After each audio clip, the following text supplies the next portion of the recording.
Good morning, જય શ્રી કૃષ્ણ. ઈશ્વરે આ સૃષ્ટિની રચના કરી છે કે એક પુરુષ અને સ્ત્રી લગ્ન કરે છે, પછી પોતાની સંતતિ આગળ વધારે છે અને બાળકો કરે છે. બાળકો જ્યારે નાના હોય છે ત્યારે માતા અને પિતા તેનું પાલન પોષણ કરે છે.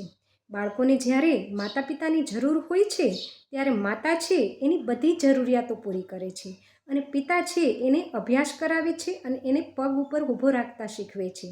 પરંતુ માતા પિતા તો બાળકોના બધી જ રીતે ધ્યાન રાખે છે, એની જરૂરિયાતો પૂરી કરે છે.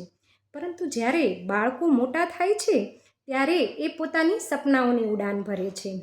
પોતાના સપનાઓ પૂરા કરવા માટે એ લોકો ઘરથી, માતા પિતાથી દૂર જાય છે અને માતા પિતા પણ આ વાત ખુશીથી સ્વીકાર કરી લે છે અને પોતાના બાળકોના સપના પૂરા કરવા માટે હામી ભરી દે છે. તો બાળકો જ્યારે નાના હોય છે ત્યારે માતા પિતા પોતાના બધી જ ફરજો પૂરી કરે છે. પરંતુ જ્યારે માતા પિતાને બાળકોને લાગણીની, આશ્વાસનની, હૂંફની જરૂર હોય છે ત્યારે બાળકો ઘર છોડી અને દૂર જતા રહે છે. તો શું આ વાત યોગ્ય છે?